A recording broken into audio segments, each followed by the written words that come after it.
funniest lie you ever got away with? When I was 16, my girlfriend Emma invited me to her family's fancy dinner party. I wanted to impress her parents, so I told them I was fluent in French because I'd spent summers in Paris with my aunt. Complete lie. I'd taken 2 years of high school French and could barely order a croissant, but Emma's dad, Mr. Chen, got excited. Wonderful! My business partner Claude is flying in from Lyon tonight. You two can have a proper conversation. My stomach dropped. A real French person was coming to dinner. I spent the afternoon frantically Googling French phrases and practicing pronunciation in my bedroom mirror. Bonjour, je suis très intelligent, I repeated over and over. That evening, I arrived at the Chen house in my best button-down shirt, armed with approximately 15 memorized sentences. Claude turned out to be a sophisticated man in his 50s with a thick accent. He shook my hand enthusiastically and immediately launched into rapid French. I caught maybe every 10th word. I nodded confidently and responded with my practiced phrase, Oui, c'est très intéressant, monsieur. Claude's face lit up and he continued talking even faster. For 20 minutes, I survived on strategic nodding and throwing in random phrases like bien sûr and absolument. Claude seemed delighted by our conversation. Then Emma's little brother Tommy, who was 8, walked over and said something that destroyed everything. Why does Jake keep saying, yes, that's very interesting, sir, to everything you say? Tommy spoke perfect French. I had no idea. Claude looked confused. Pardon? Tommy continued in French,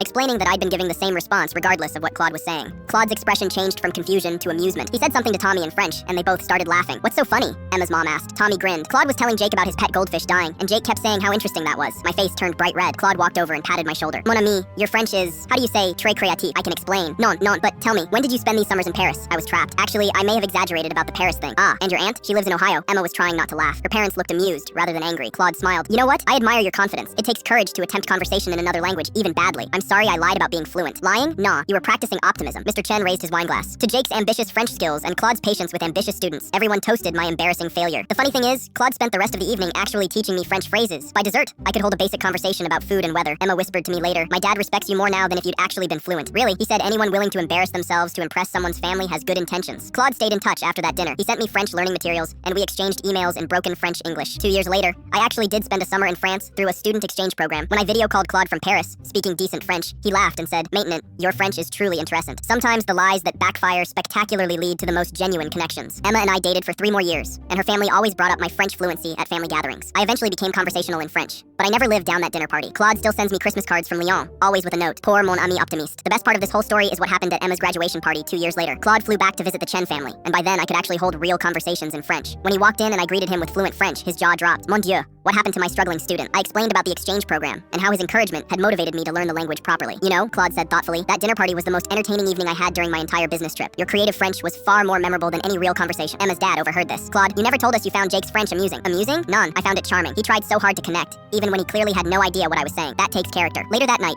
Emma pulled me aside. You know what's funny? My dad still talks about that dinner as the moment he knew you were serious about our family. Because I embarrassed myself because you took a risk to impress us. And when you got caught, you owned up to it immediately. He said that's the mark of someone with integrity.